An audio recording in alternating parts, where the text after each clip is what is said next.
What if I told you the first true superhighway wasn't made of fiber optic cables or satellite signals, but stone? 2,000 years ago, long before emails could zip across the globe in seconds, the Roman Empire built a network so vast, so revolutionary, it transformed the ancient world just as profoundly as the internet has transformed ours. Picture this: over 250,000 miles of roads, stretching from the misty highlands of Scotland to the sun-baked deserts of Egypt, all converging like arteries into the heart of Rome. These weren't just dirt paths or muddy trails, they were engineering masterpieces, paved with precision and designed to last centuries. And just like the internet today, they didn't just move people. They moved ideas, cultures, and innovations at speeds the world had never seen before.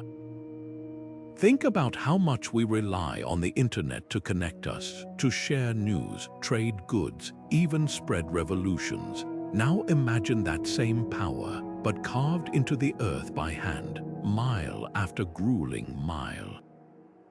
The Roman roads were more than just stone and mortar. They were the invisible threads weaving together an empire of 60 million people. A message could travel from the banks of the Danube to the shores of Spain in days, not months. Fresh fish from the Mediterranean could reach dining tables in inland cities hundreds of miles away. And perhaps most astonishing of all, the echoes of those roads still shape our world today, literally.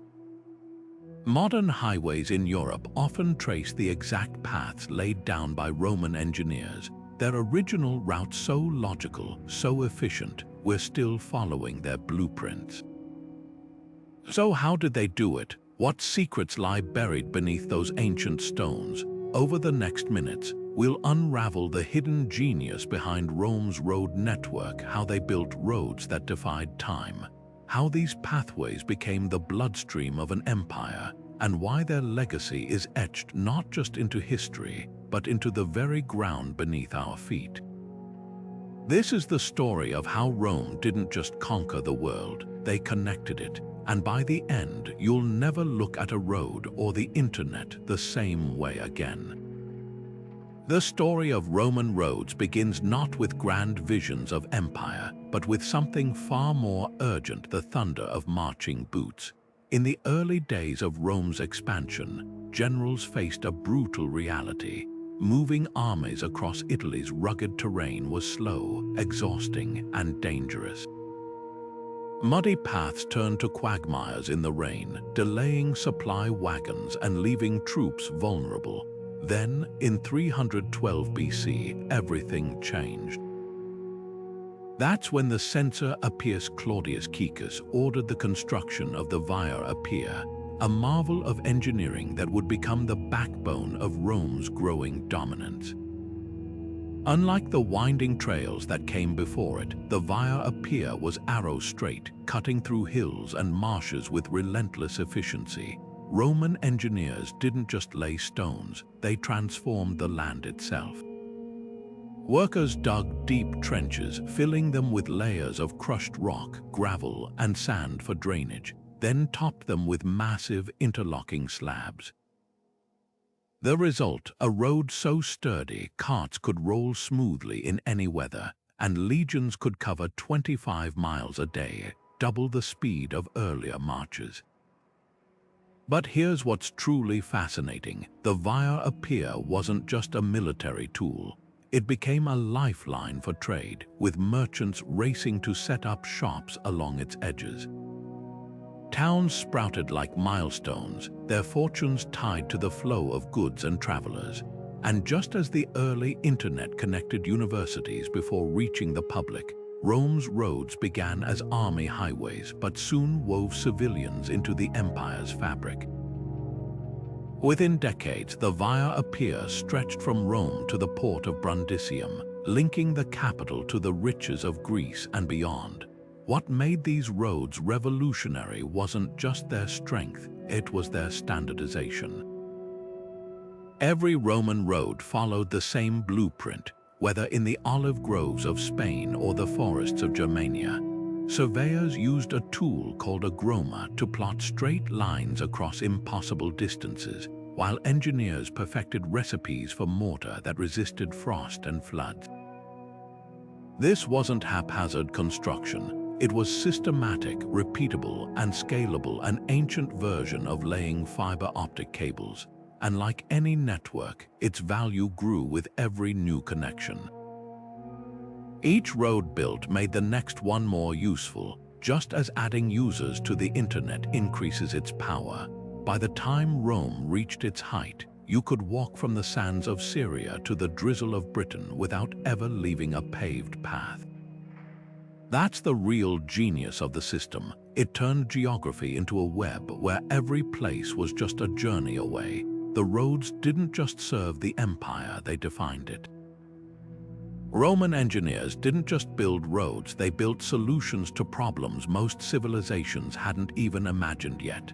Picture a team of surveyors standing on a windswept hillside 2,000 years ago, armed with nothing but simple tools and sheer ingenuity. Their mission to carve a path through mountains, swamps, and forests so perfectly engineered it would outlast empires. The secret lay in their meticulous, almost obsessive attention to detail.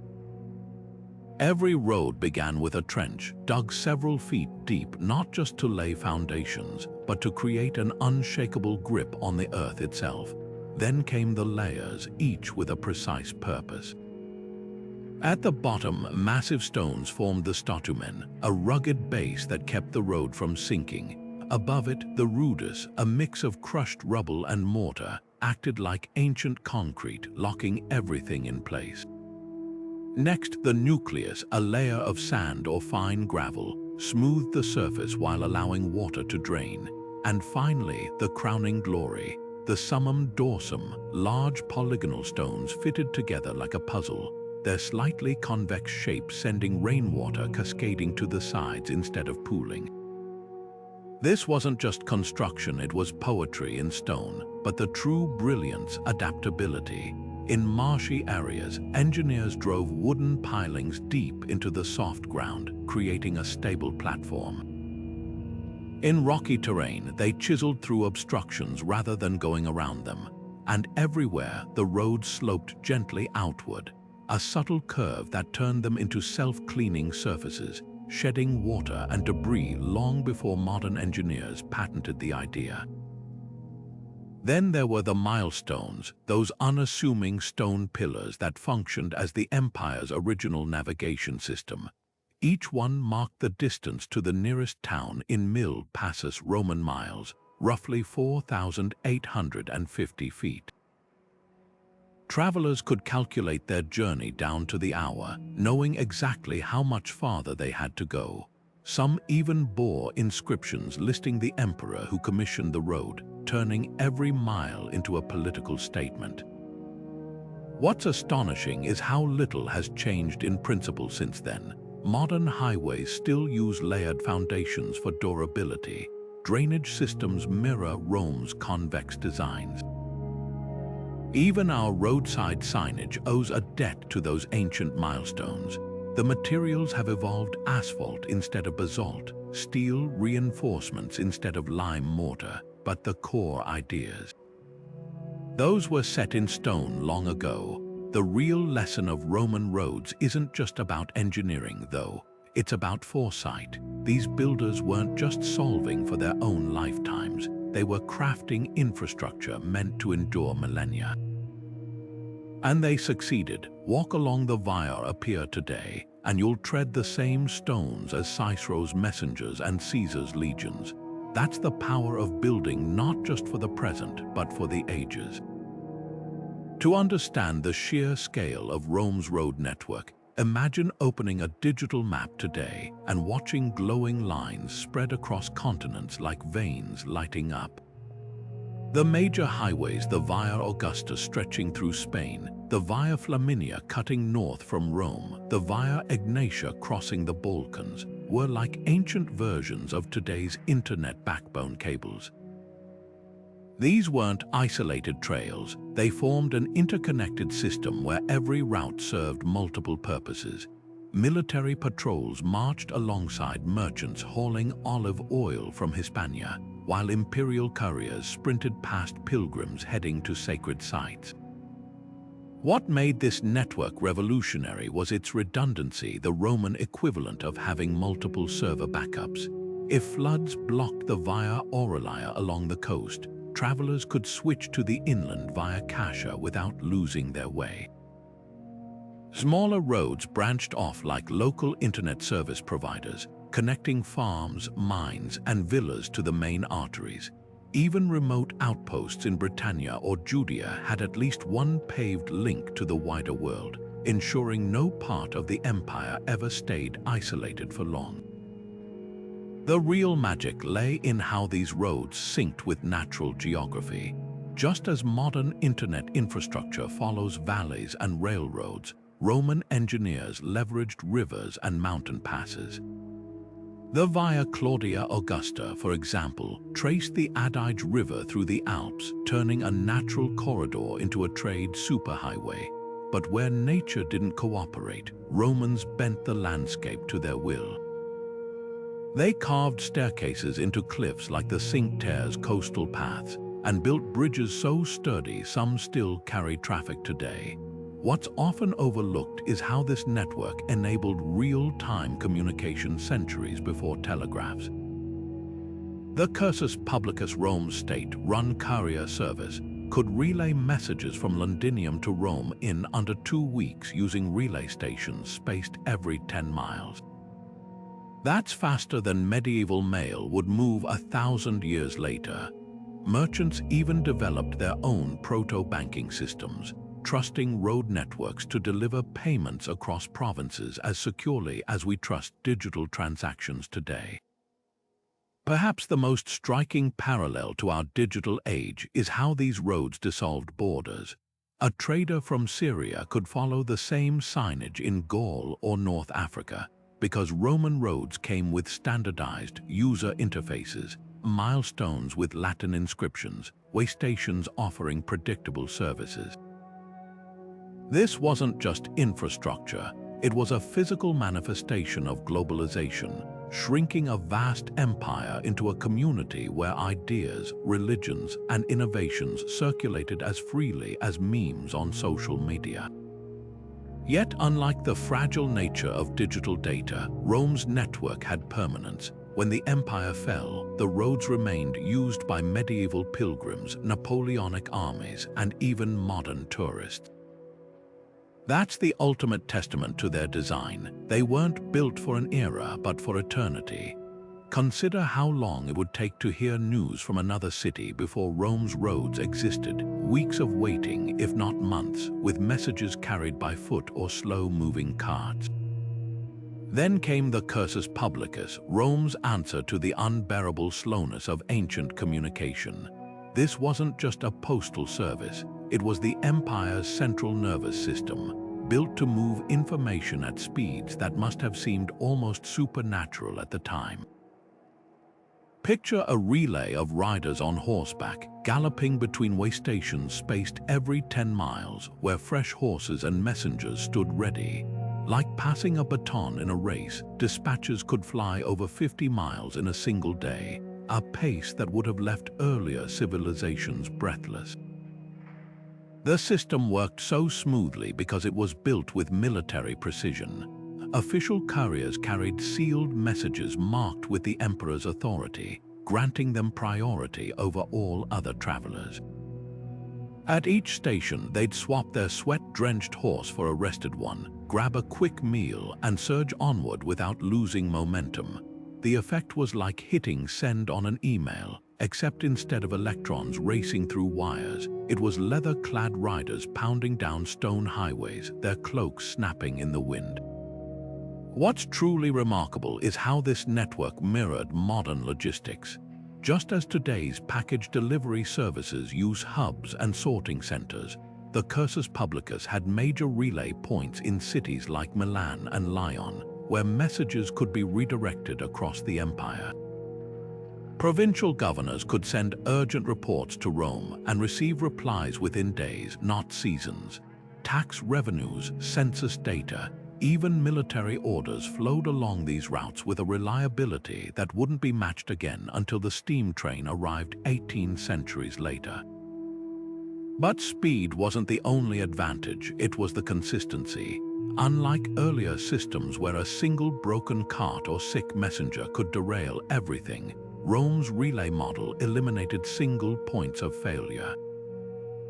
If one rider fell ill, another could pick up the dispatch instantly.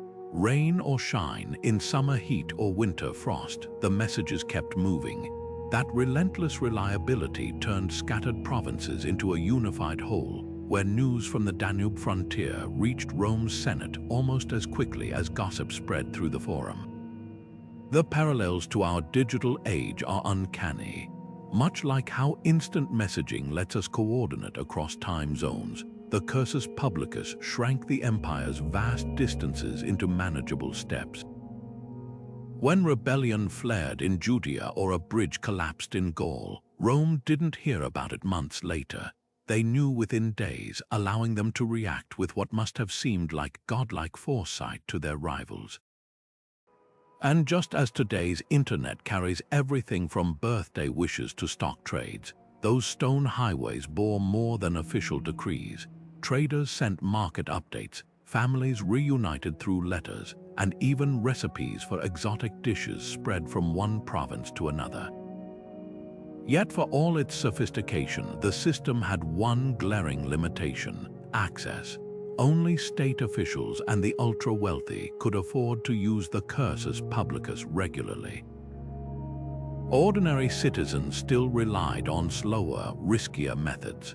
A reminder that even in antiquity, the fastest communication channels came with privilege.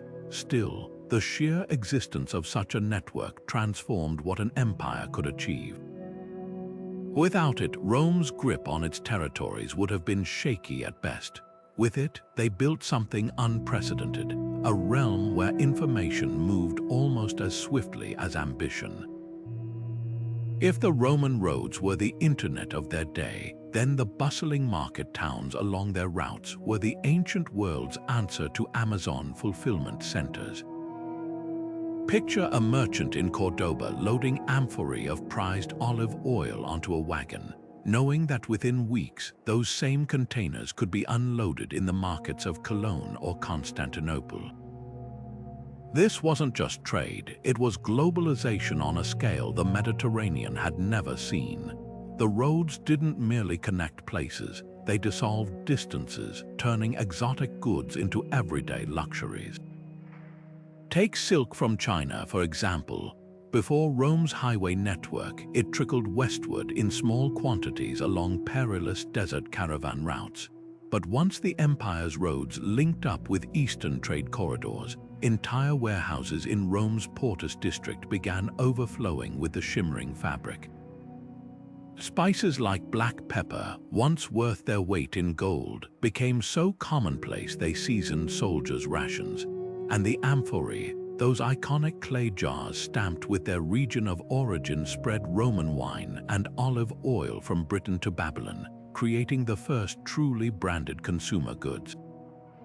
The real game changer was predictability. For the first time, merchants could calculate journey times down to the day, thanks to those meticulously placed milestones. A trader in Alexandria knew exactly how long it would take his shipment of papyrus to reach Rome's booksellers, allowing him to plan inventories like a modern wholesaler.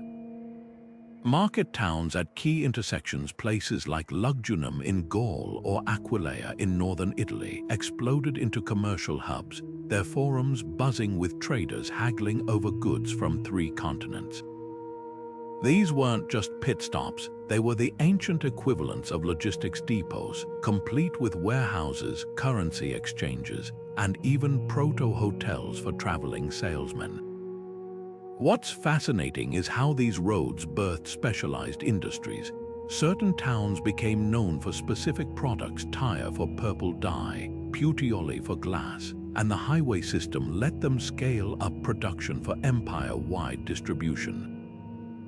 Artisans no longer made goods just for their local village. They crafted for a market of 60 million consumers. The roads even enabled early versions of franchising, with bakeries and pottery workshops setting up identical shops in distant provinces. Yet the most striking parallel to our digital age was the rise of financial innovation. Letters of credit allowed merchants to move money across provinces without carrying heavy coinage, much like digital banking today. Shipment contracts included insurance clauses. If pirates attacked a wagon en route to Massilia, the loss was covered. And just as we track packages in real time, Roman merchants received wax tablet updates from couriers detailing where their goods were along the route. This commercial revolution had an unexpected side effect: cultural exchange. A Briton might develop a taste for Syrian dates, while a Carthaginian aristocrat decorated his villa with marble from Greece. Recipes traveled as fast as spices garum. The fish sauce Romans drizzled on everything became the ketchup of its day, produced in factories from Spain to the Black Sea. Even religious ideas hitched rides on those stone highways, with cults of Isis and Mithras spreading from the empire's edges to its heart. The roads didn't just move goods, they reshaped economies. Regions that had been backwaters became industrial powerhouses. Spanish olive groves supplied the empire's kitchens, while Gaul's workshops mass-produced the red gloss pottery found from Scotland to Sudan. And when barbarian tribes eventually breached Rome's borders, they weren't just seizing territory, they were taking over the world's most sophisticated supply chain. That's the ultimate testament to these ancient highways. They didn't just serve an empire, they built one. Long before hashtags and viral trends, cultural exchange moved at the speed of sandals on stone. The Roman roads didn't just transport goods and soldiers. They became the ancient world's most powerful social network, where ideas flowed as freely as wine from a tavern's amphora. Imagine a traveling merchant from Alexandria stopping at a roadside inn in Gaul, unpacking not just spices but stories of the pharaoh's lighthouse and scrolls of Euclid's geometry. Or a legionary from Britain stationed in Judea, bringing home tales of messianic preachers by the Jordan River. These roads were the original melting pot where a single journey could reshape a person's worldview. Take the spread of religions, for instance. The cult of Isis, once confined to Egypt's temples, sailed across the Mediterranean on grain ships and then raced inland along the highways, her temples popping up from Londinium to Damascus. Mithraism, a Persian mystery religion favored by soldiers, hitchhiked with legions redeploying from the eastern frontiers, its underground chapels appearing near military bases like spiritual Starbucks. Even early Christianity found its feet on these roads. Paul's missionary journeys along the Via Egnatia and other routes weren't just travelogues, they were the first-century equivalent of going viral. Art and architecture traveled just as fast. A wealthy patron in Roman Spain might commission a mosaicist from North Africa to recreate the latest Italian designs in his villa's floors. The distinctive red gloss terra sigillata pottery, mass-produced in Gaul, carried not just olive oil but artistic motifs from workshop to marketplace across the empire. Even something as simple as a new hairstyle like Emperor Titus's signature curls could spread from Rome's palaces to provincial capitals within months, thanks to officials and merchants carrying the trend like human Pinterest boards. Languages blended along these routes too. Latin might be the empire's official tongue, but in bustling way stations, you'd hear Greek haggling with Celtic, Aramaic joking with Berber. Soldiers picked up local phrases and brought them home. Modern English words like wall and street descend from Latin terms vallum, strata, that marched into Britain on legionary boots. Cooks adapted recipes as they traveled. Garum, that pungent fish sauce, found its way into Germanic stews, while British oysters became a delicacy in Rome's finest dining rooms. Perhaps the most profound exchange was philosophical. Stoicism, born in Athens' colonnades, became the lifeblood of Rome's elite because road-connected scholars could teach it in Lyons as easily as in Naples. The poet Virgil's Aeneid, essentially ancient Roman fanfiction about Trojan refugees, was copied and carried until it became the empire's unifying national epic. Even satire crossed borders. The Syrian writer Lucian's witty takedowns of charlatan prophets circulated so widely, they might as well have been trending on an ancient Twitter. What made this cultural diffusion possible was the road's democratic nature. Unlike the elite-controlled libraries of Alexandria or the exclusive mystery cults, these highways were open to anyone with sturdy sandals. A slave could overhear a new idea at a roadside shrine and carry it to another province. A soldier's doodle of a foreign god scratched on a tavern wall might inspire local artists. The roads didn't discriminate. They gave graffiti artists and emperors equal access to the empire's collective imagination. This constant cross-pollination created something unprecedented, a shared Mediterranean identity. A merchant from Carthage could strike a deal in Thessaloniki using Roman law, worship an Egyptian goddess, and relax in a bathhouse built with Greek engineering. The roads made Roman less about ethnicity and more about participation in a vast, interconnected system. Sound familiar? It's not so different from how today's internet lets someone in Tokyo stream Norwegian music while wearing Mexican-inspired fashion and chatting with friends in 5 time zones. Yet there's one crucial difference. While digital culture often feels fleeting, today's meme is tomorrow's fossil. The exchanges on Roman roads had staying power. The Christianity that spread along those highways outlasted the empire that built them. The Latin that blended with local dialects evolved into modern Romance languages. Even the artistic styles carried by traders and soldiers became the foundation of medieval and Renaissance art. These roads didn't just move culture, they baked it into the bedrock of history, proving that when ideas hit the open road, they can go further than anyone imagined. While the Roman roads carried spices and scrolls, their most vital cargo was the might of the legions. These stone pathways weren't just commerce routes, they were Rome's ultimate defense system, a military superhighway that turned geography into a weapon.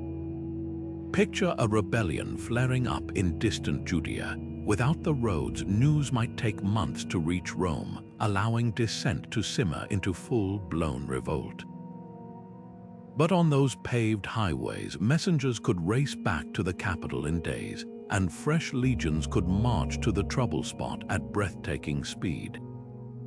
It was the ancient equivalent of a cybersecurity team detecting and neutralizing a threat before it spreads, except instead of firewalls and encryption, Rome had grit, discipline, and perfectly graded stone.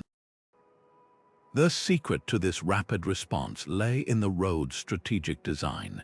Major highways radiated from Rome like spokes on a wheel, placing every province within a predictable march of the capital. Fortresses and supply depots dotted the routes at precise intervals, ensuring legions never lacked food, weapons, or reinforcements. Watchtowers functioned like ancient surveillance systems, their sentries scanning for smoke signals or dust clouds that signaled trouble. And just as modern firewalls filter threats, Rome's road network had choke points, narrow mountain passes, and river crossings where small garrisons could hold off larger forces until reinforcements arrived. Consider the famous 9th Legion stationed in Britain. When Pictish tribes raided from the north, the legion didn't have to hack through dense forests or boggy marshes. They marched straight up Dera Street, a Roman road stretching from York to the Scottish lowlands, covering 25 miles a day with full armor and supplies. By the time the raiders celebrated their first victory, fresh troops were already bearing down on them. This mobility gave Rome an edge no rival could match. Enemies might win a battle, but they couldn't outpace the empire's ability to regroup and retaliate. The roads also acted as psychological warfare. Their very presence, straight, unyielding, cutting through tribal lands, was a constant reminder of Roman power. Local chieftains knew those stone pathways meant legions could appear faster than rumors could spread. Rebellions often died before they began, not because Rome had more soldiers, but because the roads made their forces omnipresent. Even the watchtowers served double duty. While their flames signaled danger, their mere existence whispered a warning: you are always being watched. Yet Rome's greatest innovation might have been redundancy. Just as modern networks have backup servers, key provinces had multiple parallel roads. If invaders blocked the Via Flaminia in northern Italy, reinforcements could detour along the Via Cassia or Via Aurelia.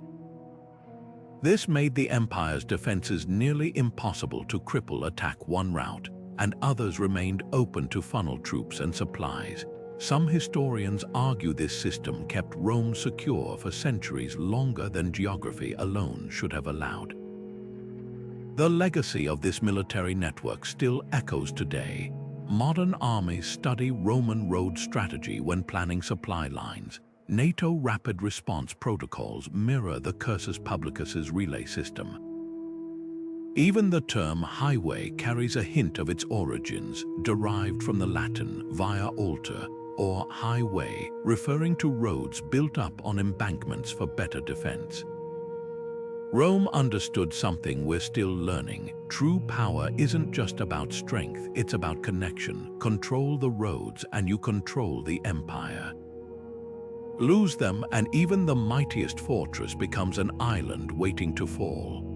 The rise of cities like London and Paris didn't happen by accident. It was written in stone, mile by mile, by Roman engineers. Where major roads intersected, where rivers met trade routes, where legions built their forts, urban centers sprouted like mushrooms after rain. Take Londinium, for example. What began as a simple crossing point on the Thames, where Watling Street met the river, exploded into a thriving port town within decades. The roads didn't just connect this place, they created it, funneling goods, people, and wealth into a vortex of commerce that would one day become a global capital. These weren't sleepy villages that grew organically over centuries. They were boom towns, ancient versions of Silicon Valley or Dubai, their fortunes tied directly to the flow of traffic. Cologne started as a military outpost on the Rhine, but when the Romans paved the road to Trier, it became a continental crossroads. Merchants from Gaul, Germania, and beyond converged there, turning local markets into international hubs. The roads acted like economic accelerators where they passed. Vineyards replaced wheat fields, workshops multiplied, and stone villas rose where huts once stood. What's fascinating is how these cities mirrored Rome's own blueprint. Walk through the ruins of any major Roman-founded city, and you'll spot the same features. A grid of streets centered on a forum, public baths near main thoroughfares, amphitheaters strategically placed where crowds could gather without clogging traffic. This wasn't just urban planning, it was empire-scale franchising. The roads ensured that whether you were in York or Yorkshire, Lyon or Libya, the rhythm of city life felt familiar. Taverns clustered near the gates to serve travelers, blacksmiths set up where carts needed repairs, and temples lined the processional routes. But perhaps the most revolutionary impact was on remote regions. Places like Timgad in modern Algeria, a city carved from nothing in the Saharas, became thriving centers solely because the roads brought them into Rome's orbit. Suddenly, a farmer in North Africa could grow olives not just for his village but for export to Gaul. A miner in Hispania knew his copper would reach smelters in Italy within weeks.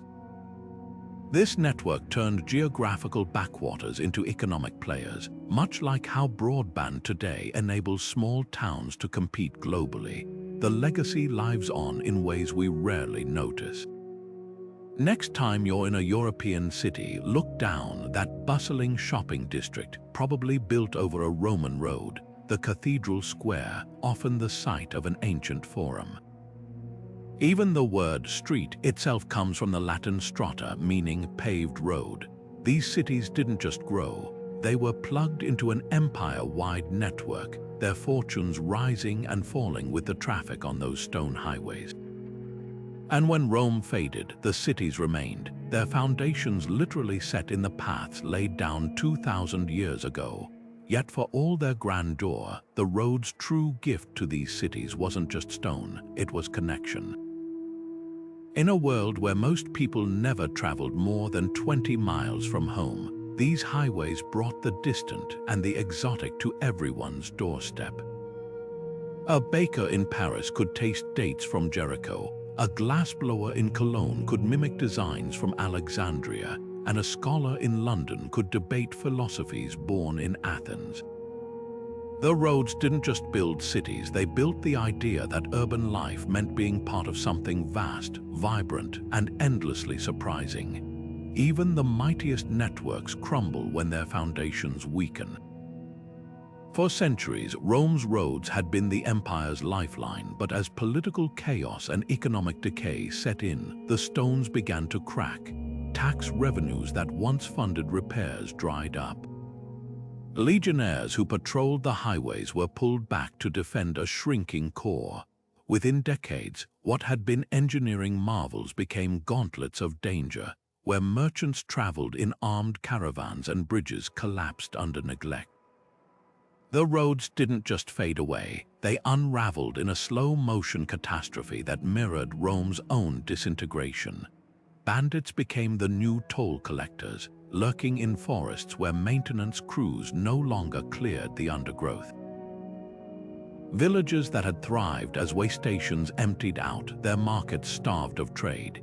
In some places, locals tore up paving stones to build walls against raiders, literally dismantling the network to survive. The famed Via Appia, once lined with tombs of the wealthy, became a weedy track where wolves prowled. And with each road lost, the empire grew heavier. News from the frontiers took weeks instead of days. Reinforcements arrived too late, and provinces slipped into isolation like candles flickering out one by one. The parallels to our digital age are eerie.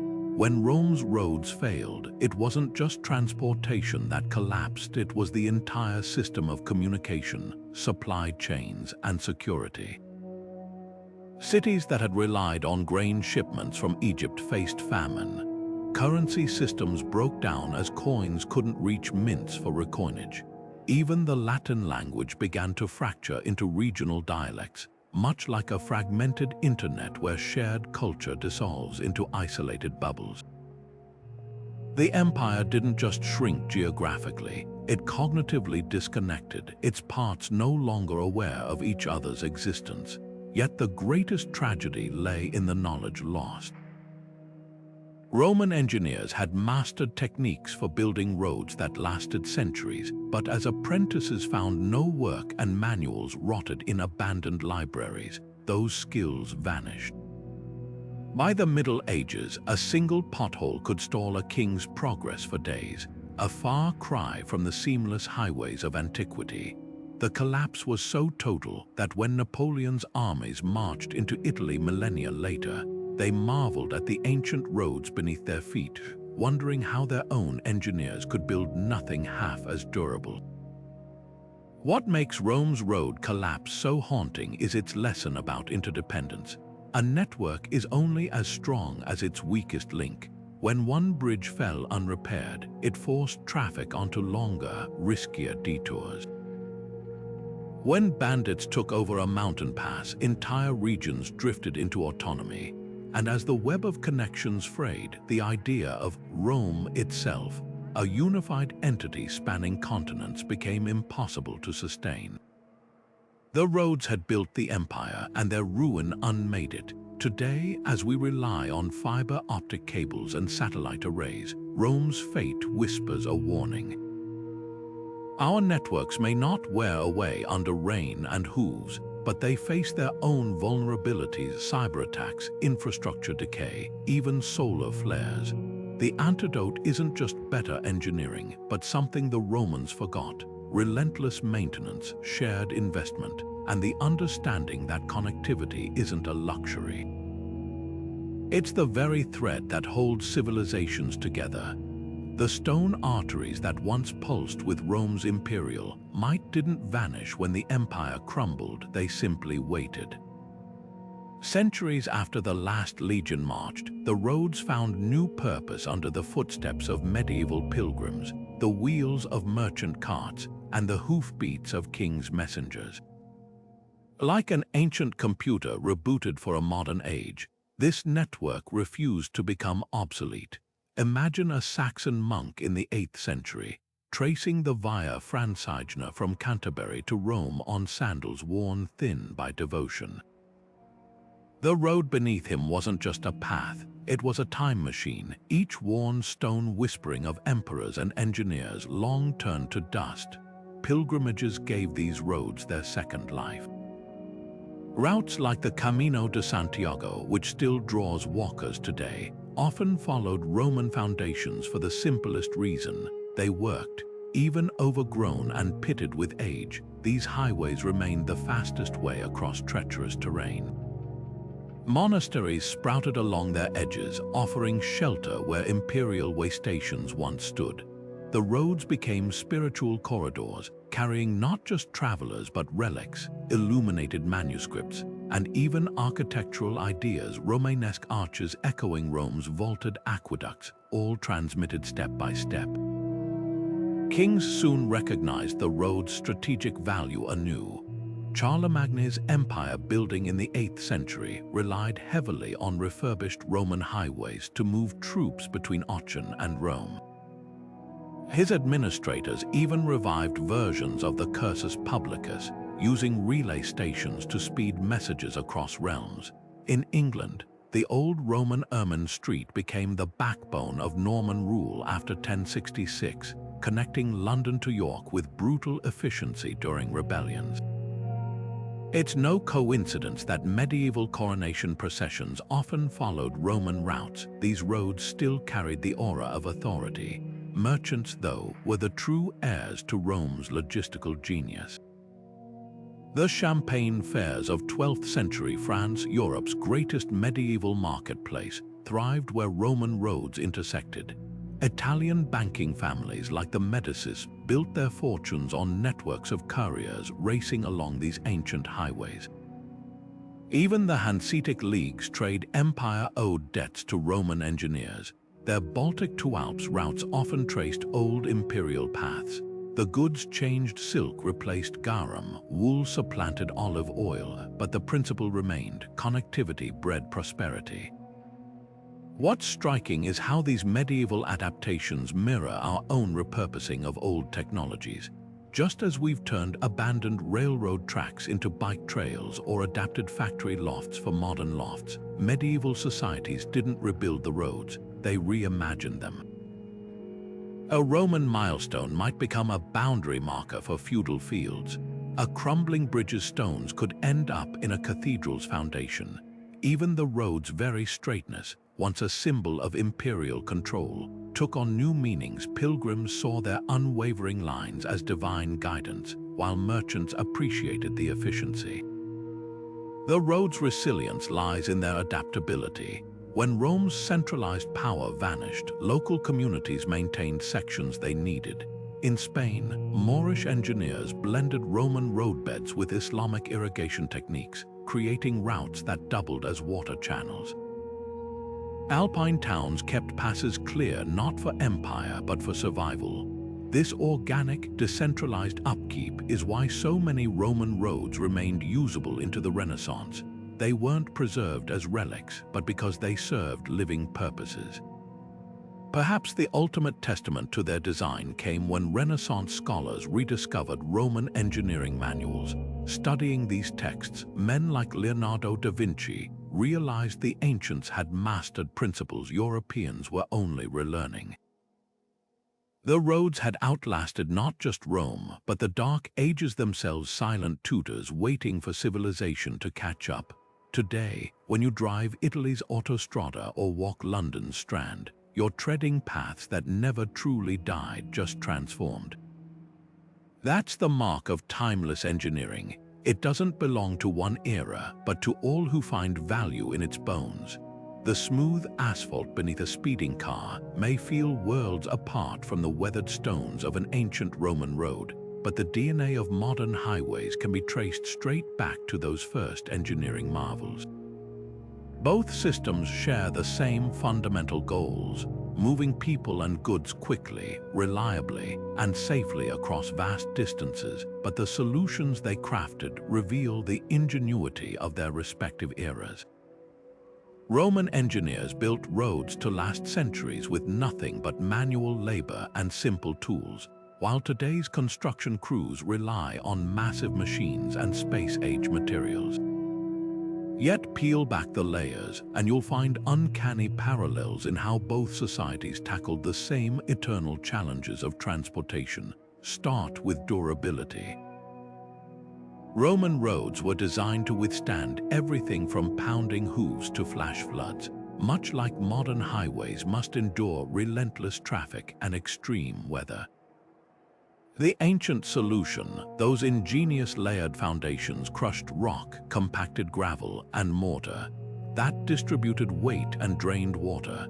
Today's roads use nearly the same principle, swapping volcanic stone for asphalt and concrete, but keeping the essential idea: a flexible base topped by a hard-wearing surface. Some Roman roads still bear traffic after 2 millennia, while modern highways often need resurfacing within decades. That's less about inferior modern engineering and more about scale. Rome built for the occasional ox cart, while today's interstates handle thousands of multi-ton vehicles daily. Efficiency reveals another striking similarity. Roman surveyors plotted highways in dead straight lines whenever possible, just as modern engineers minimize curves to reduce travel time. Both systems prioritize direct routes over scenic detours, whether for legions racing to suppress rebellions or ambulances rushing to hospitals.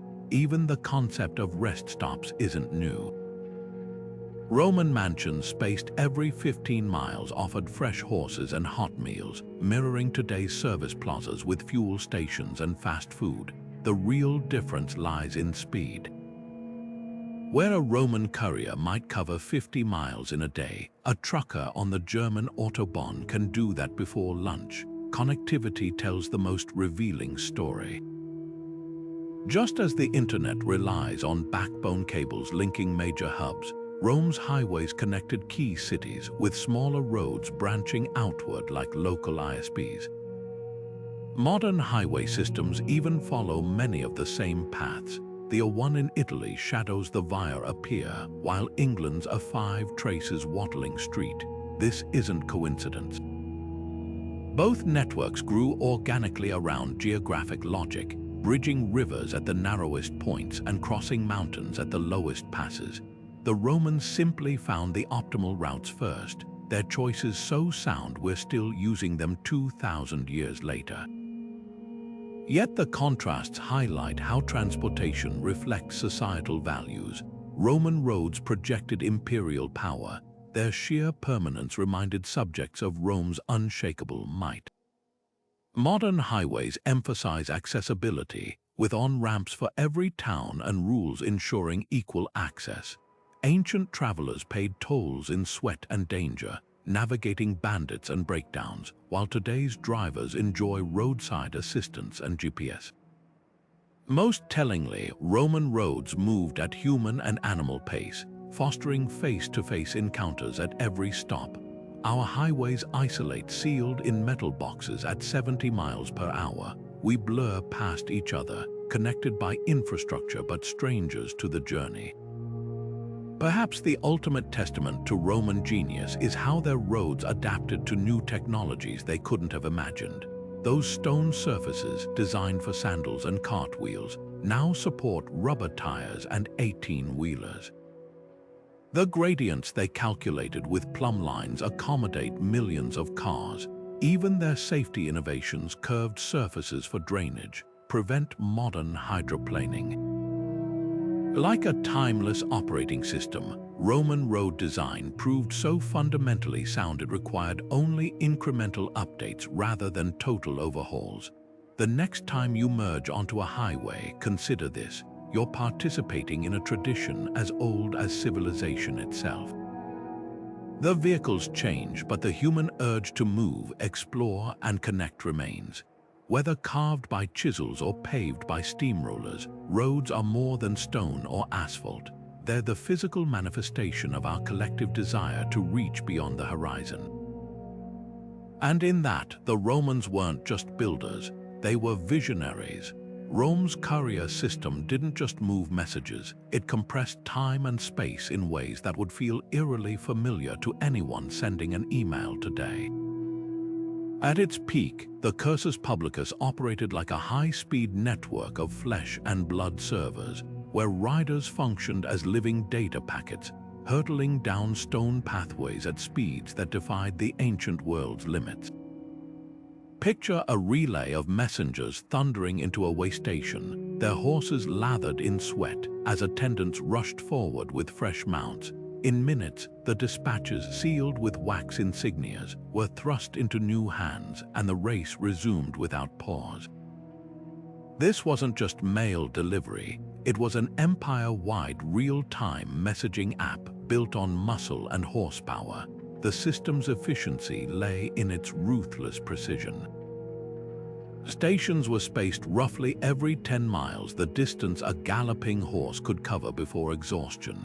Each outpost kept fresh mounts, fodder, and even replacement riders on standby, ensuring no delay between transmissions.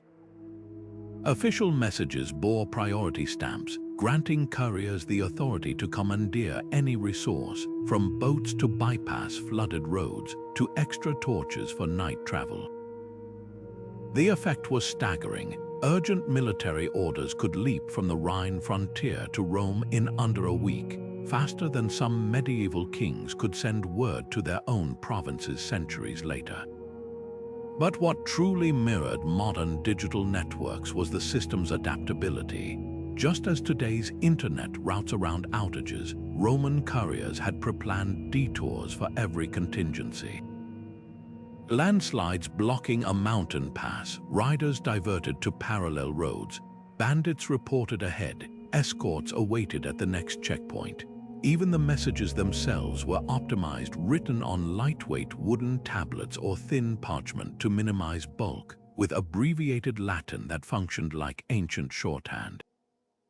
Some dispatches included multiple copies, sent via separate routes to guarantee delivery, much like data packets today taking different paths to their destination. The real genius, though, was in how the Cursus Publicus scaled. At its height, the network spanned over 50,000 miles of roads, with way stations staffed by thousands of workers, a logistical feat comparable to maintaining today's global server farms. Provincial governors used it for census data and tax records, while merchants paid hefty fees to slip commercial updates into the official pouches. Wealthy families even developed their own encryption messages scratched beneath wax seals or written in code to protect business dealings. The system became so indispensable that emperors like Augustus kept personal courier teams, their riders wearing distinctive uniforms to clear roads like VIP traffic in a modern HOV lane. Yet for all its sophistication, the courier system had vulnerabilities that echo our own digital age. Bandits learned to forge seals to intercept messages, much like today's phishing scams. Corrupt officials occasionally delayed rival factions' dispatches, an ancient form of shadow banning. And when the empire's central authority weakened, maintenance faltered, way stations became targets rather than sanctuaries, and the network's speed collapsed like a dropped connection. What's remarkable is how enduring the model proved. Medieval kingdoms revived fragments of the system for royal post, and even the Pony Express of the 1860s owed a debt to Rome's relay blueprint. Today, when we tap send on an email, we're engaging in a ritual that traces back to those sweating riders and their tireless horses, proof that the urge to connect instantly isn't modern. It's human, and 2,000 years ago, an empire of stone and sweat built the first true internet, not with code but with cobblestones and sheer will. Long before hashtags and bucket lists, wealthy Romans were the original tourists, pioneers of leisure travel, who turned those engineering marvels of roads into pleasure pathways. Imagine a senator's wife from Rome, reclining in a cushioned carriage as it rolled smoothly along the Via Flaminia, bound for the healing springs of Baiae. Beside her, a slave might be reading aloud from the Itinerarium Antonini, a scroll that functioned as the ancient world's answer to Google Maps. This wasn't just travel, it was an experience curated by empire, where every mile marker promised new wonders. The Itinerarium Antonini was more than a guide, it was a masterclass in Roman efficiency. Unlike modern travel apps that bombard you with reviews and photos, this parchment simply listed destinations, distances, and essential stops in terse Latin. Need to know how far it is from Lugdunum to Massilia? The scroll had it down to the mill passes. Where to find the best inn near the Alps? It pinpointed mansions with military precision. For wealthy travelers, this was the ultimate power tool. No haggling with unreliable locals, no risking wrong turns into bandit country. Just pure, unadulterated wanderlust backed by imperial infrastructure. But the real magic lay in what those roads unlocked. Coastal routes like the Via Appia became scenic drives, winding past cliffside temples and seaside villas where elites soaked in views of the Tyrrhenian Sea.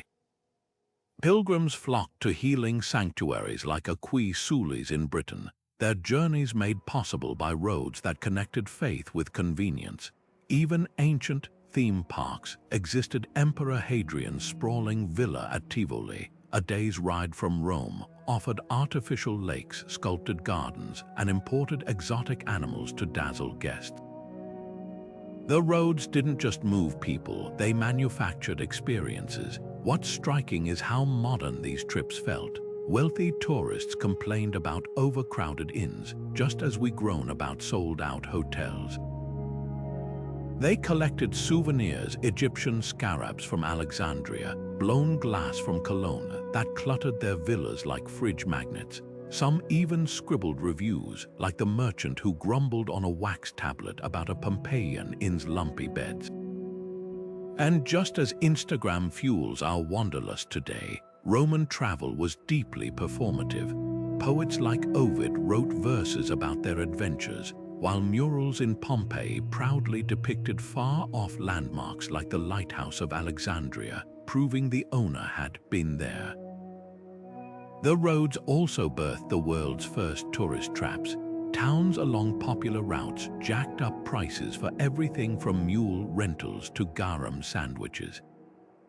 Enterprising locals staged authentic cultural shows for travelers eager to glimpse barbarian traditions. And at major sites like Delphi, priests allegedly rigged oracle prophecies to flatter deep-pocketed visitors.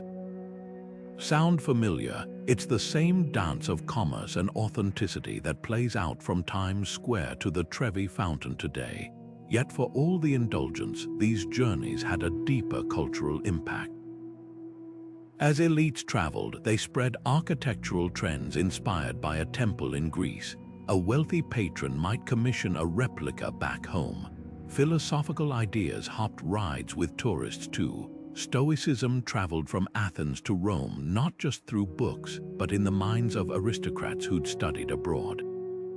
Even cuisine evolved, with travelers demanding foreign dishes that chefs then adapted for local palates. The roads didn't just enable tourism, they turned it into a force for cultural exchange, proving that the urge to explore and share our discoveries is as old as civilization itself. What separates Roman tourism from modern globetrotting, though, is accessibility.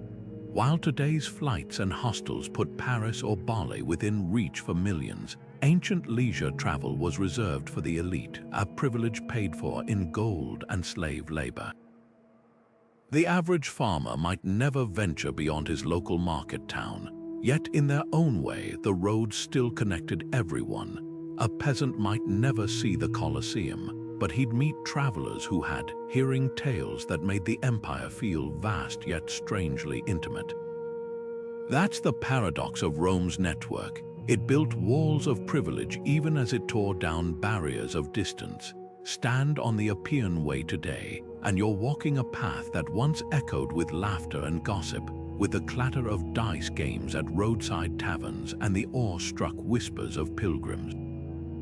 These stones carried more than armies and merchants. They bore dreams of discovery, the same restless spirit that now fuels our Instagram feeds and travel blogs. The packaging has changed, but the journey remains. The same stone highways that carried imperial decrees and olive oil shipments became the unexpected superhighway for a radical new faith, Christianity. In the 1st century AD, what began as a small Jewish sect in Judea exploded across the Roman Empire with astonishing speed, not through conquest or royal patronage, but by riding the grooves of those meticulously engineered roads. The Apostle Paul's missionary journeys read like a travelogue of Roman infrastructure. The Via Egnatia through Macedonia, the sea routes to Corinth, the overland paths to Ephesus, each mile bringing his message to fresh ears. This wasn't just happenstance. The roads provided something revolutionary, predictable, safe passage through a fragmented world, letting ideas spread faster than ever before. Think of it as the ancient equivalent of a post going viral. Just as social media algorithms push content to engaged audiences today, Roman roads naturally funneled travelers and their beliefs through hubs where crowds gathered.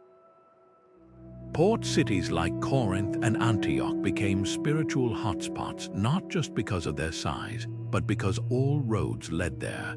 Itinerant preachers could follow the flow of pilgrims heading to festivals or merchants converging on markets, knowing they'd find listeners hungry for meaning. And just as tweets gained traction through shares, early Christian teaching spread through personal networks. A soldier converted in Damascus might carry the faith to his posting in Spain, while a Syrian merchant shared parables with customers in Rome's slums. The roads even shaped Christianity's theology. Letters between far-flung congregations, what we now call the epistles, relied on courier networks to sustain unity across distances. Paul's instruction to greet one another with a holy kiss wasn't just piety. It was practical advice for communities linked by travel but divided by geography. Roadside hostels doubled as secret churches, their transient populations perfect for discreet worship. Even the faith symbolism borrowed from the journey. Early Christians called themselves followers of the way, a term evoking both spiritual path and physical road. What made this diffusion possible was the road's neutrality. They didn't care if you carried silk or scriptures, wine or worship. Unlike controlled spaces like temples or synagogues, highways were open territory where new ideas could bypass traditional gatekeepers. A weaver from Gaul might hear the gospel from an Egyptian linen seller at a wayside inn, then bring it home long before any official missionary arrived. This organic, peer-to-peer spread mirrored how conspiracy theories or fashion trends circulate today through trusted networks rather than top-down decrees. Yet the parallels go deeper. Just as modern viral content adapts to local cultures, think region-specific memes. Early Christianity flexed to fit Roman contexts. Missionaries in Greece framed Jesus as the logos philosophers revered, while those in rural Gaul emphasized his power over nature spirits. The roads didn't just transport a rigid doctrine, they allowed it to evolve with each mile, absorbing local flavors like a snowball rolling downhill. By the time Constantine converted in the 4th century, the faith had already woven itself into the empire's fabric, its diversity unified by those same stone pathways. The ultimate testament to the road's power, when Rome persecuted Christians, it targeted their mobility. Authorities burned scriptures at way stations and arrested travelers carrying the fish symbol. But like trying to stop a river by damming one tributary, it failed. The network was too vast, too interconnected. Today, when missionaries fly to remote villages or podcasts spread spiritual messages globally, they're following a playbook written 2,000 years ago, not on parchment, but in the unyielding stone beneath their feet. Latin didn't conquer the ancient world through swords alone. It rode on the wheels of carts and the sandals of merchants. As Roman roads stitched together diverse cultures from the foggy highlands of Britannia to the sun-scorched markets of Syria, they carried something even more powerful than soldiers or silk: words. The empire's highways became a sprawling classroom without walls, where dialects collided, blended, and ultimately forged a shared tongue. Picture a Syrian wine trader haggling with a Gallic merchant at a roadside inn, their conversation peppered with Latin nouns and local phrases. Or a legionary from Hispania teaching crude army slang to a recruit from Thrace as they marched. This wasn't just travel, it was the world's first immersive language exchange program, centuries before Duolingo or study abroad. Way stations functioned like ancient versions of internet cafes, buzzing with the latest gossip, imperial decrees, and folktales from distant provinces. A storyteller from Carthage might captivate listeners with Phoenician legends translated on the spot into Latin, while a Greek physician shared medical knowledge with local healers over steaming bowls of lentils. The roads didn't just move goods, they facilitated the spread of ideas in real time, turning every rest stop into a pop-up university. Even graffiti on milestone markers became a form of mass communication, with travelers scratching prayers, jokes, or political rants that subsequent passers-by would read and respond to, an early analog version of forum threads. What made this linguistic revolution possible was standardization. Just as Roman engineers built every road with the same layered technique, administrators enforced Latin as the empire's administrative language. Tax records, military orders, and legal contracts all flowed in this unified script, forcing even reluctant locals to learn at least transactional phrases. But the roads added something bureaucracy couldn't: organic exposure. A Celtic farmer might first encounter Latin through a tax collector's demands, but he'd truly absorb it by hearing traders banter at the local mancio or reading simple inscriptions on way station walls. This combination of top-down policy and grassroots usage mirrors how English dominates global business today, not just through textbooks, but via movies, music, and casual conversations. Parallels to digital knowledge networks run deep. Modern online courses often struggle with engagement, but Rome's roadside learning thrived because it was contextual and social. A merchant didn't memorize Latin conjugations from scrolls. He learned by negotiating prices or asking for directions. Soldiers picked up medical terms while having wounds treated at camp clinics. Even religious teachings spread through what we now call peer-to-peer sharing, with converts explaining Christian parables to fellow travelers around fire pits. This informal, need-based education built fluency faster than any classroom. Yet the road's greatest gift to literacy might have been their role as ancient libraries. In an era when books were rare and expensive, travelers served as living repositories of knowledge. A scholar heading to Athens could carry entire philosophies in his memory, reciting Plato at stops along the Via Egnatia. Actors performed plays from town to town, preserving literature through performance. Even practical skills like blacksmithing or pottery spread through artisans who plied their trades along the highways, teaching apprentices at each stop. The roads became a decentralized, self-replenishing archive, one that no library fire could destroy. This linguistic network left marks we still see today. Modern Romance languages, Italian, Spanish, French, are direct descendants of the Latin that once echoed in those roadside taverns. Legal terms like supina and habeas corpus trace back to the standardized legal language the roads disseminated. Even the word mile itself comes from the Latin mil passus, the 1,000-pace unit marked on every Roman milestone. The empire's real lasting conquest wasn't territory. It was the ability to make an Egyptian bureaucrat and a Germanic chieftain understand each other across a negotiating table. Perhaps the most poignant legacy lies in the humble wax tablet. These reusable writing pads, carried by merchants and officials alike, became the empire's original cloud storage, information that could be erased and rewritten as needed, passed hand to hand along the roads. When we swipe through e-books or crowdsourced translations online, we're tapping into an ancient human impulse to turn pathways into pipelines for knowledge.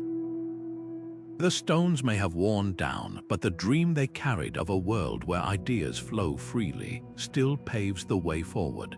Beneath the official veneer of imperial couriers and merchant caravans, Rome's roads hid a shadow network, one where contraband changed hands in moonlit way stations and coded messages slipped past patrols. These highways weren't just arteries of empire, they were the ancient dark web, buzzing with activity the authorities never saw. Picture a trader in the dead of night, loading amphorae of untaxed olive oil onto a cart with false-bottomed compartments. Or a rebel scout from Judea, whispering directions to hidden mountain paths that bypassed legion checkpoints. For every law-abiding traveler, there were 10 more gaming the system, proving that connectivity's first rule is universal. Where there's a network, there's always a workaround. Smugglers mastered the art of disguise. Wine shipments bound for Gaul might conceal black market silk from Persia, its import restricted to protect Roman weavers. Slave traders used coded graffiti near crossroads. A circle with 2 lines could signal a human auction at the next full moon. Even the empire's own soldiers sometimes turned bandit, reselling military gear to tribes beyond the frontier. The road's very efficiency made them irresistible to outlaws. A merchant dodging tariffs in Naples knew his goods could vanish into the labyrinth of Rome's ports before inspectors noticed, just as dark web vendors today exploit digital anonymity. Espionage thrived in this gray space. Spies for rival governors traveled with forged travel warrants, their real missions hidden in wax tablets etched with invisible ink. Defectors from Parthia might slip past border forts by joining pilgrim groups, their true identities buried under layers of borrowed backstories. The rebels who sacked Rome in 410 AD didn't find the city by chance. They'd spent years infiltrating the road network, bribing innkeepers for troop movement reports and mapping weak spots in the empire's logistical armor. What made this underworld so resilient was its decentralized nature. Unlike the rigid hierarchy of Roman bureaucracy, illicit networks operated like swarms. A tax evader in Hispania had no direct link to a gem smuggler in Egypt, but both used the same tricks: forged customs seals, lookout boys posted near patrol stations, even trained dogs to sniff out ambushes. Their tactics mirrored modern cybercriminals, adaptable, decentralized, and ruthlessly pragmatic. Yet the darkest traffic wasn't goods or spies, it was ideas. Banned religious scrolls traveled in hollowed-out wagon axles. Dissident philosophers whispered subversive theories to students at roadside inns, knowing the sheer volume of travelers made surveillance impossible. When Rome cracked down on Druidism in Britannia, the faith didn't die. It went mobile, with initiates meeting at moving waypoints along abandoned Celtic trails. The roads, built to consolidate imperial control, became the very tool that undermined it. This duality still defines our networks today. For every legitimate email, there's a phishing scam. For every verified social account, a bot farm. The Romans learned the hard way that infrastructure designed for control can be repurposed for rebellion. Their enduring lesson: build a road and you'll never fully decide who walks it or where they're really going. The roar of the crowd didn't stay confined to Rome's grand amphitheaters. It traveled, rolling down stone highways like a wave, bringing spectacle to the empire's farthest corners. Troops of actors, their wagons piled with masks and costumes, followed the roads like ancient touring companies, performing Greek tragedies in Gaul and bawdy comedies in Dalmatia. Athletes crisscrossed provinces to compete in local games, their reputations preceding them like headliners on a marquee. And then there were the gladiators, the rock stars of their day, whose names were whispered in marketplaces long before their armored footsteps echoed in provincial arenas. This wasn't just entertainment, it was Rome's original streaming service, delivering live performances to audiences who'd never see the Colosseum but could still taste its thrill. The roads made this cultural diffusion possible. Just as today's streaming platforms rely on fiber optic cables, Roman performers depended on the paved highways to reach their audiences. Major routes became entertainment corridors, with towns along the Via Augusta or Via Aemilia boasting theaters and amphitheaters, not just for local use, but as stops on a sprawling circuit. A playwright's new work might debut in Rome, then tour to dozens of regional venues, adapted by traveling troupes for local tastes, an ancient version of Netflix licensing regional content. Even the staging was standardized. From Britannia to Syria, theaters shared the same semicircular design, ensuring actors could perform anywhere without relearning their blocking.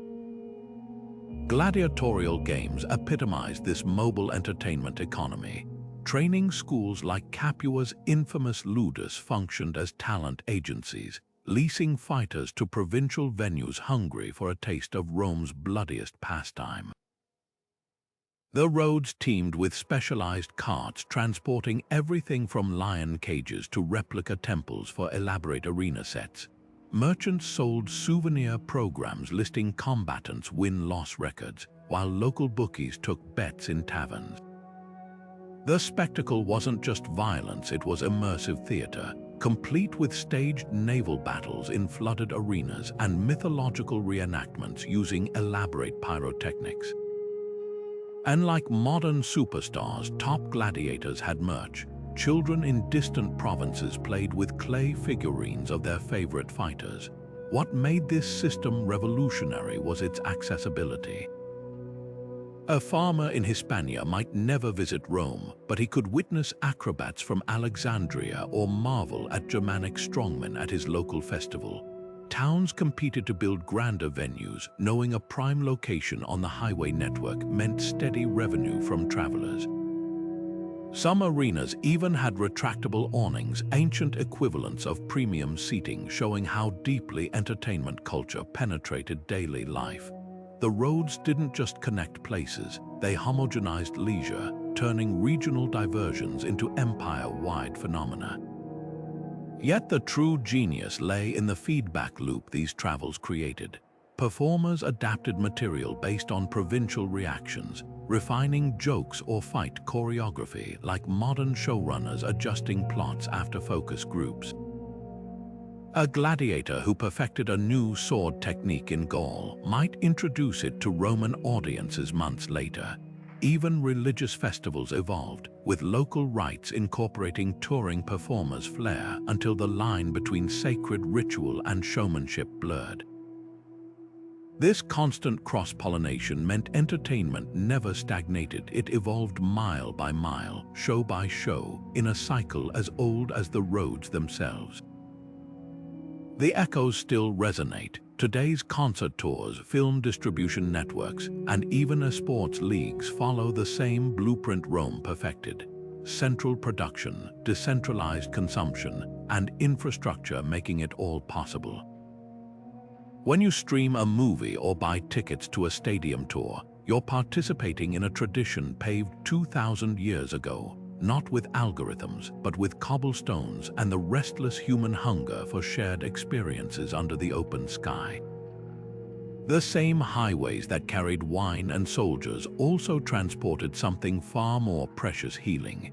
Alongside merchants and messengers, doctors crisscrossed the empire, their saddlebags stuffed with medicinal herbs from distant provinces and scrolls filled with the latest medical theories from Alexandria. These traveling physicians were the ancient world's frontline healthcare workers, bringing Greek surgical techniques to Germanic tribes and Egyptian remedies to British villages. A wounded legionary in Gaul might find his broken bone set by a Greek surgeon who'd honed his craft in Asia Minor, while a feverish child in Hispania could be treated with willow bark painkillers from the Danube frontier. The roads didn't just connect cities, they wove together the empire's collective medical knowledge, creating a healthcare network as sophisticated as it was sprawling. Public baths became the unexpected hubs of this wellness revolution. Built near major highways to serve travelers, these steamy complexes were more than just places to wash. They were ancient wellness centers. The bathhouse at Aquae Sulis in Britain combined hot springs with a temple, where visitors soaked in mineral-rich waters while surgeons treated joint ailments nearby. Along the Via Appia, wealthy patrons funded therapeutic spas where the sick could soak in scented pools, while physicians prescribed exercises modeled on gladiator training. Even the poorest traveler could access basic hygiene, as most towns near highways maintained public latrines with running water, a luxury many medieval kings wouldn't enjoy centuries later. Hospitals too sprang up along the roads, evolving from military infirmaries to civilian care centers.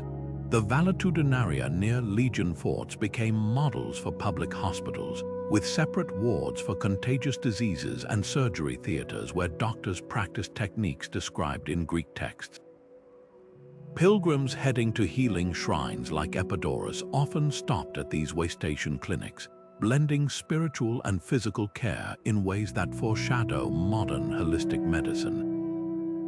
The roads ensured that a merchant bitten by a rabid dog in Spain could find a clinic stocking phoenician-made antivenom within days, an early version of emergency medical response.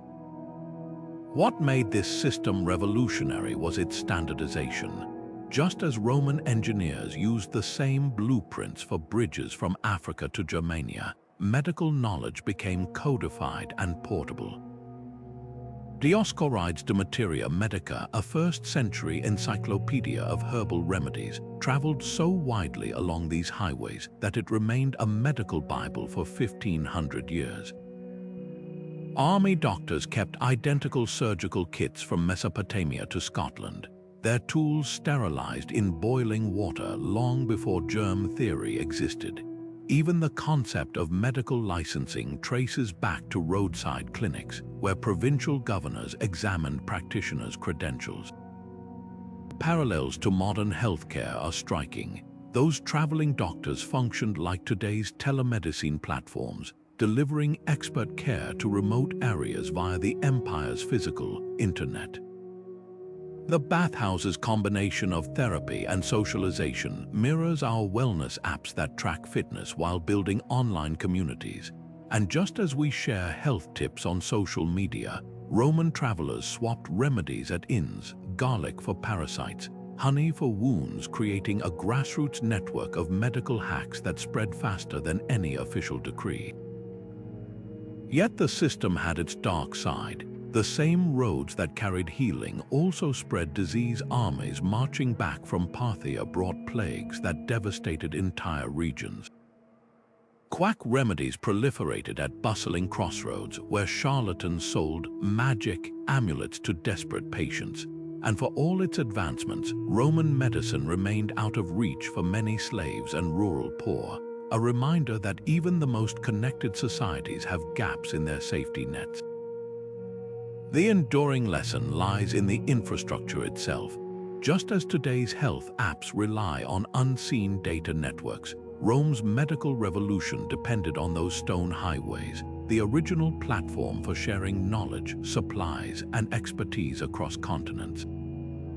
When we video chat with doctors or order prescriptions online, we're tapping into a human impulse as old as the via appear, the belief that distance should never be the enemy of healing.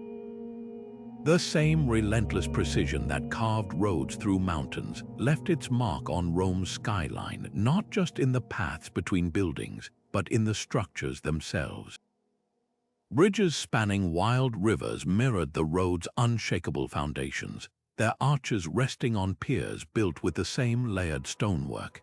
Aqueducts snaking into cities followed the road's contours, their gradient so exact they dropped only inches per mile, a feat modern engineers still study.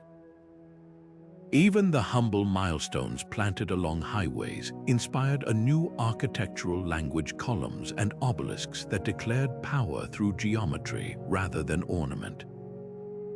This wasn't just construction, it was a visual manifesto declaring that efficiency could be beautiful. Walk through any Roman-founded city, and you'll spot the road's invisible hand shaping the streets. Take Timgad in Algeria, a military colony where surveyors laid out the grid with military precision.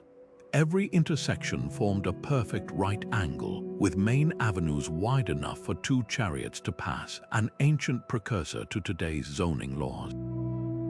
The forum sat precisely where the 2 primary highways crossed, making it the heartbeat of civic life. This wasn't arbitrary. It reflected a philosophy where order equaled control. Medieval towns might spiral organically around castles, but Roman planners imposed logic like chess players, their roads dictating where markets, temples, and baths would rise. The road's influence reached vertically too. Watchtowers along remote highways evolved into the fortified city gates of Constantinople, their arches echoing the bridges below. Rest stops with vaulted ceilings inspired the soaring basilicas of early Christianity. Even something as mundane as a roadside warehouse's grid of support columns reappeared in cathedral naves centuries later. Roman engineers proved infrastructure could be more than functional, it could teach future generations how to build. Modern urban planners still unwittingly follow Roman blueprints.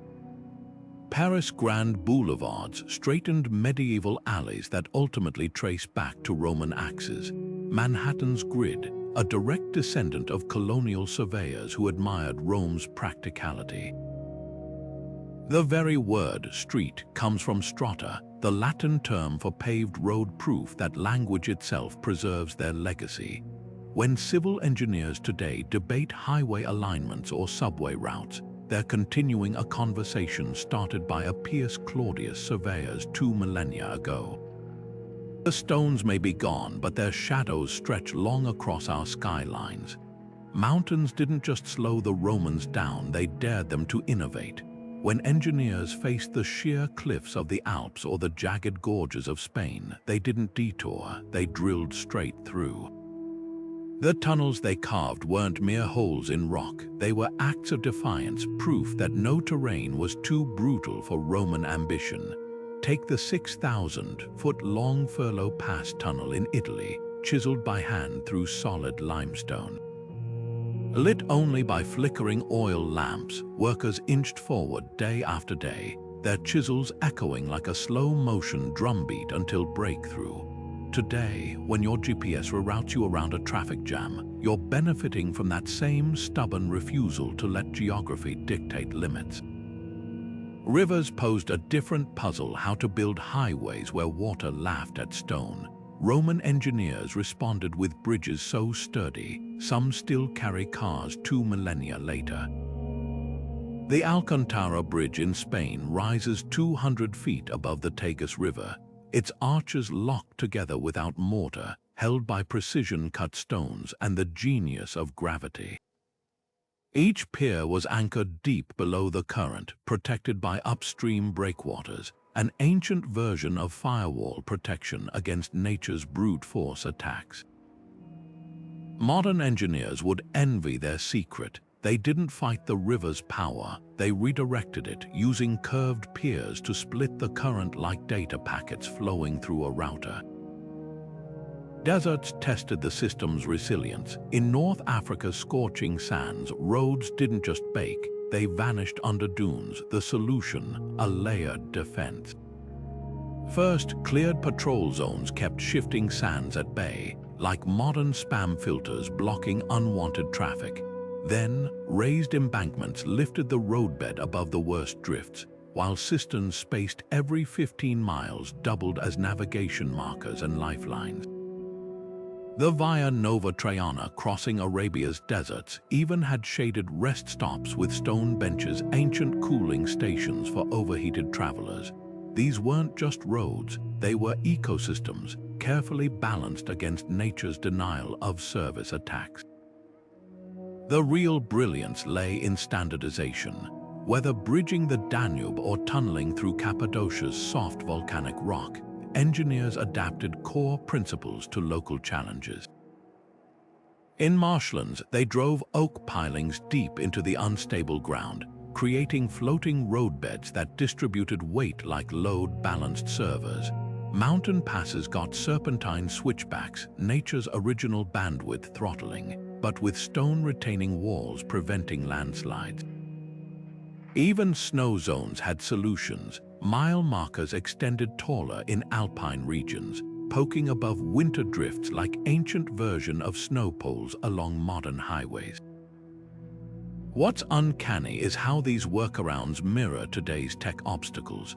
When Roman viaducts leapfrogged valleys with tiered arches, they were building the physical equivalent of network hops, breaking a journey into manageable segments. Their tunnels through the Apennines, early VPNs, creating direct private pathways through impassable terrain. And those desert cisterns functioned like data buffers, storing vital resources where the network was most vulnerable. Yet for all their ingenuity, the Romans knew some barriers couldn't be conquered, only outsmarted. When the Sahara's expanse proved too vast, they relied on nomadic guides, the human equivalent of packet switching. In the Scottish Highlands, they paved only strategic segments, leaving remote areas to local trails. A lesson in bandwidth prioritization modern ISRs could learn from. Their network wasn't flawless, but it was fault-tolerant, designed to reroute around damage like the Internet's original ARPANET. Stand on the Pont du Gard aqueduct bridge in southern France, and you'll see the legacy in 3 tiers of golden stone. The lower level carries a road, the middle a bridge, the top an aqueduct, layers of function stacked like protocols in a network stack.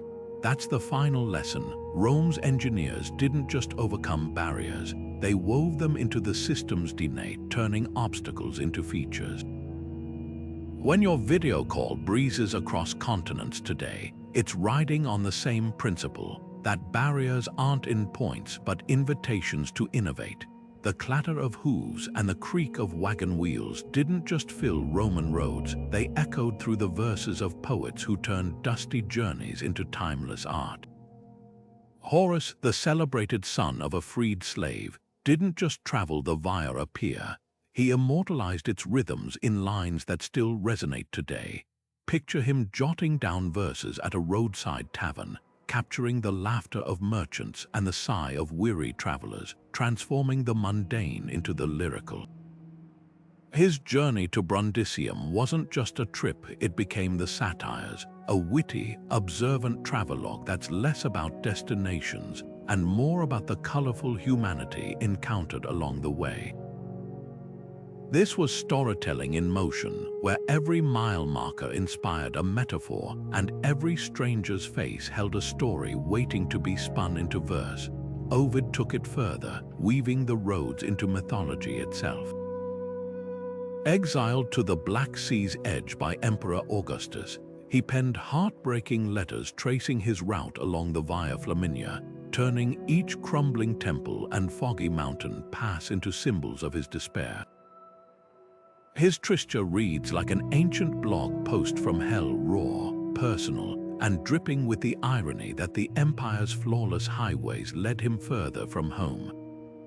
Yet even in sorrow, Ovid couldn't resist the road's narrative pull.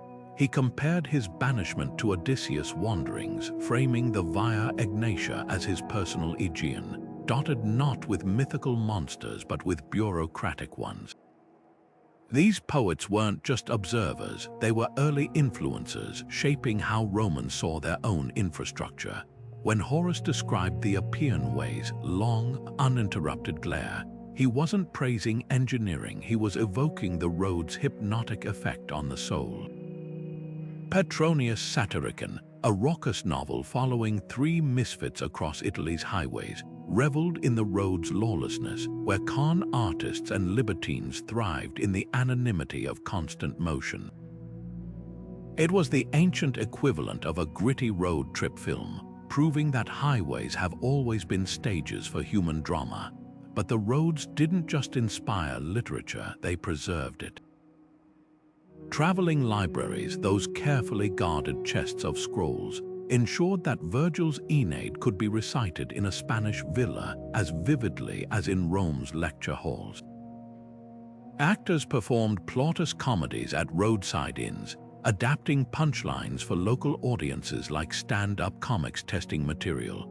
Even graffiti along the Via Latina quotes epic poetry, scrawled by bored travelers or lovesick soldiers, proof that poetry wasn't confined to elites but thrived in the hum of everyday journeys. The real magic lies in how these stories mirror our own wanderlust today.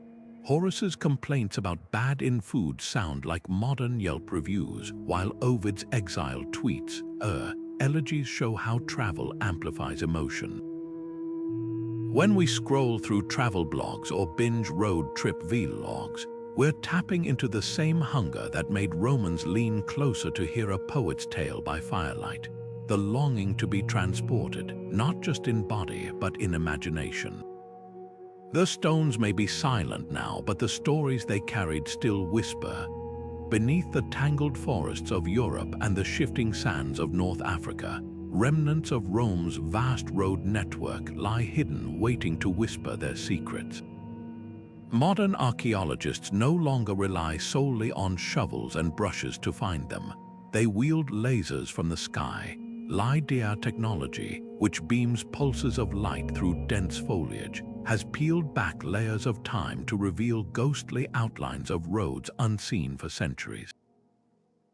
In the English countryside, what appeared as rolling hills suddenly transforms into the crisp geometry of a Roman highway under LiDAR's gaze, its ditches and embankments mapped with pixel-perfect precision.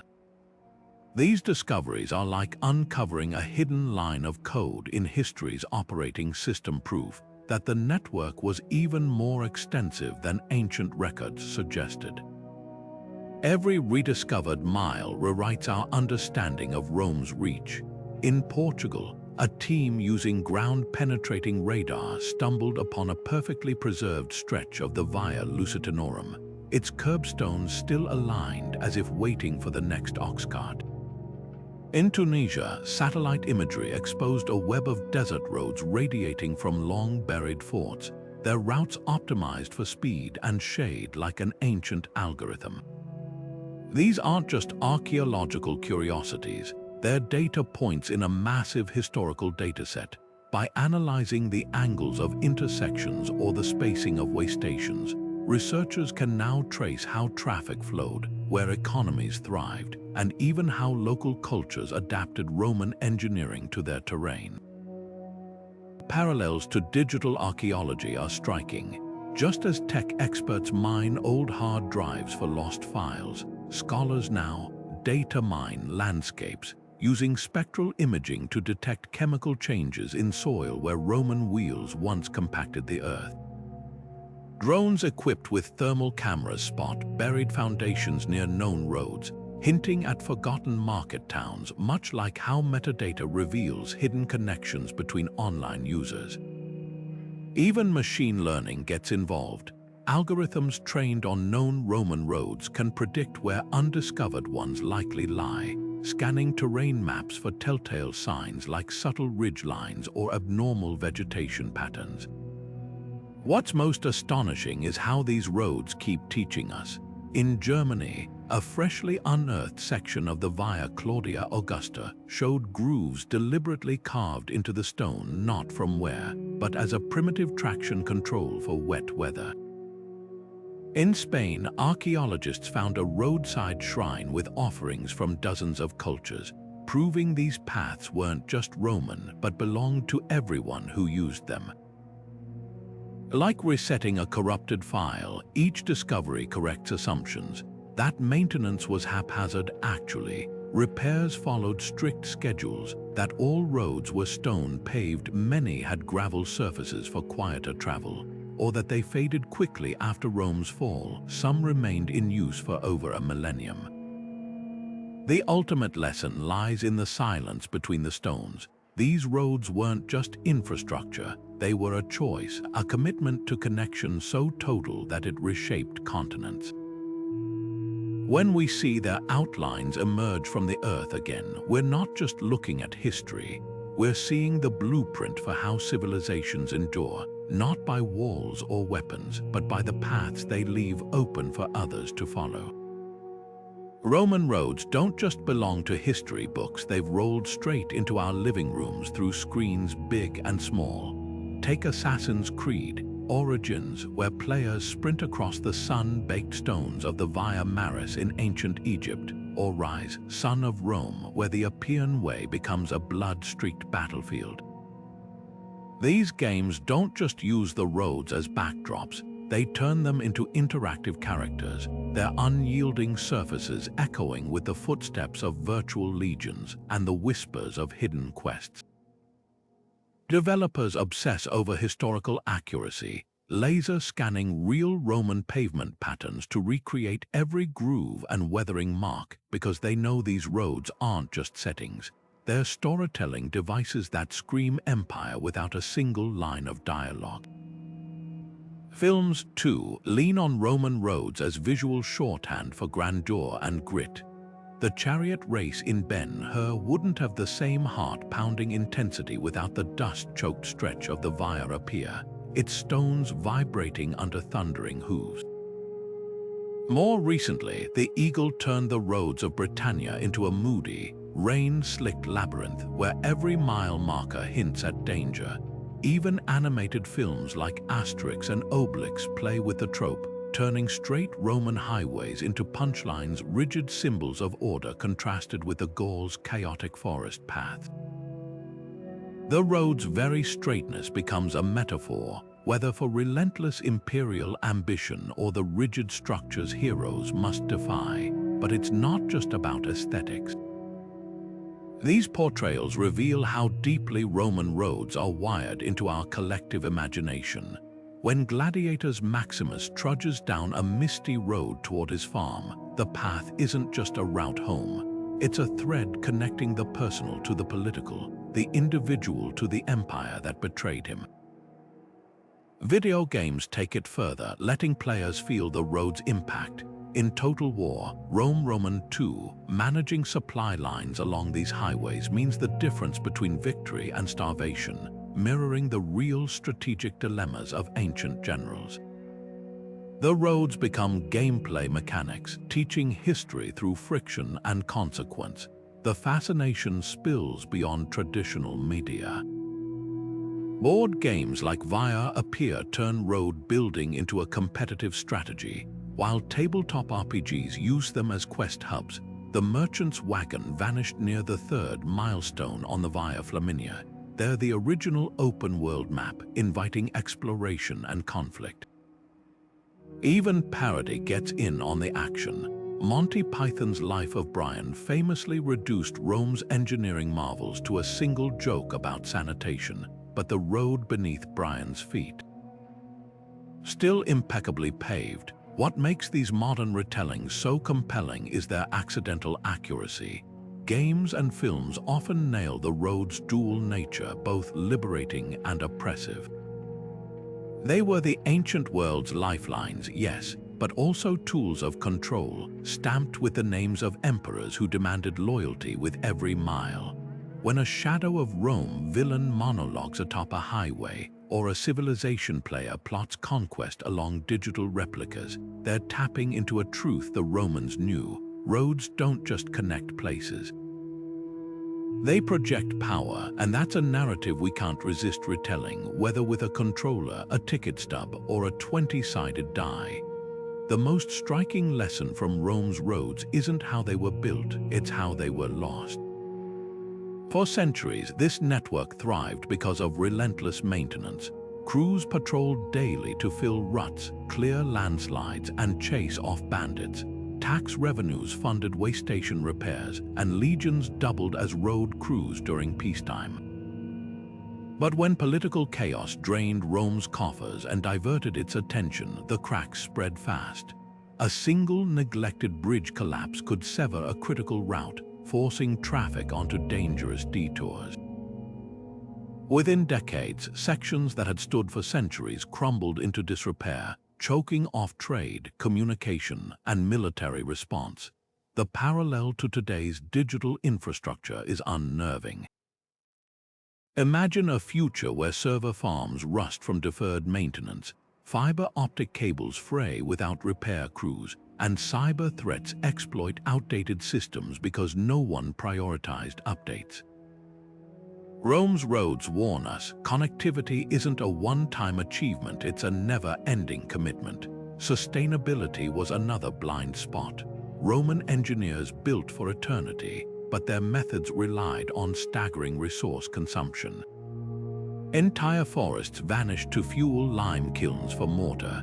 Quarries stripped mountainsides to supply paving stones, and while the roads themselves were durable, their construction drained local ecosystems. Modern tech faces similar dilemmas. Data centers guzzle water for cooling, rare earth mining devastates landscapes for smartphone components, and e-waste piles up in global landfills. Yet Rome also offers solutions within its failures. Some provincial roads used locally sourced materials, volcanic rock in Italy, flint in Britain, reducing transport emissions. Others adapted to terrain rather than flattening it, like the winding Via Claudia Augusta through the Alps. Today's green data initiatives could take cues from this flexibility, prioritizing regional renewable energy and modular designs that work with nature, not against it. Adaptability proved to be Rome's greatest strength and its fatal weakness. Early engineers constantly innovated, tweaking road designs for swamps or deserts. But as the empire grew rigid, so did its infrastructure. By the 4th century, bureaucratic inertia meant repairs followed centuries-old blueprints, even as needs changed. Meanwhile, decentralized networks like the Silk Road flourished because they could reroute around disruptions. Our digital age mirrors this tension. Proprietary systems, whether social media platforms or telecom monopolies, risk becoming the brittle stone highways of tomorrow. But open protocols and decentralized Web3 projects echo the resilience of Rome's early adaptable roads. The lesson: infrastructure must evolve with its users, not chain them to outdated models. Perhaps the most profound insight lies in who benefited. Rome's roads served the state first, moving troops, taxes, and imperial decrees. Ordinary citizens paid tolls and taxes but had no say in routing or maintenance. Today's digital divides follow similar fault lines. Rural broadband gaps, algorithmic biases, and internet shutdowns reveal how connectivity can entrench privilege rather than dissolve it. Yet Rome's roads also sparked unexpected empowerment. Villages off major routes built their own side paths, merchants formed guilds to fund safer passages, and pilgrims created alternate spiritual trails. Modern community, mesh networks, and offline digital libraries continue this legacy, proving that even the most controlled networks can't suppress grassroots innovation forever. The ultimate irony, Rome's roads outlived the empire by centuries precisely because people repurposed them. Medieval traders paved over Roman stones with gravel for lighter carts. Monks turned milestones into chapel cornerstones. Renaissance engineers studied abandoned bridges to relearn forgotten techniques. This repurposing holds a key for our age. The most enduring networks aren't those that resist change, but those that invite reinvention. As we stand at our own crossroads facing climate crises, digital fragmentation, and ethical dilemmas, the ancient stones whisper a timeless truth. Connectivity isn't about the brilliance of the design, but the wisdom of those who sustain it. The Roman roads were more than just pathways of stone and mortar. They were the silent architects of history, threading together an empire that stretched across continents and centuries. Every mile laid was a promise. That knowledge could travel faster than rumor, that fish from the Mediterranean could grace a table in the misty hills of Britannia, that a soldier's letter could reach home before the seasons changed. These roads didn't just connect places, they collapsed time and space, turning an empire of 60 million into a network as intimate as a village square. Think of the last time you sent a message across the world in seconds or ordered a meal from a country you've never visited. In many ways, we're living in the world the Romans dreamed of, one where distance is no match for human ingenuity. Their roads were the original platform, a physical internet that carried everything from tax receipts to religious revolutions. But here's the humbling truth. While our digital networks rely on invisible signals and fragile servers, Rome's infrastructure still lies beneath our feet. Walk the streets of London, Paris, or Istanbul, and you're treading grooves worn by sandals 2,000 years old. Yet the real lesson isn't in the stones, it's in the choices they represent. Rome didn't just build roads, they committed to maintaining them, understanding that connectivity was the empire's lifeblood. When that commitment wavered, the cracks spread far deeper than the pavement. It's a warning echoed in our own age of fraying cables and digital divides. The next time your video call glitches or a website lags, consider this. The Romans kept their network alive for centuries with nothing but chisels and sweat. What's our excuse? So what will future civilizations unearth from our era? Will they marvel at fiber optic cables as we do at ancient viaducts? Or will they find relics of a society that prized convenience over durability? The Roman roads challenge us to build not just for today, but for the ages, to create systems that outlast empires and algorithms alike. Hit that like button if you take a chariot ride down the Appian Way, and drop a comment below. What modern invention do you think will still be serving humanity 2 millennia from now? Until next time, keep exploring, because every great journey, whether through bytes or cobblestones, begins with a single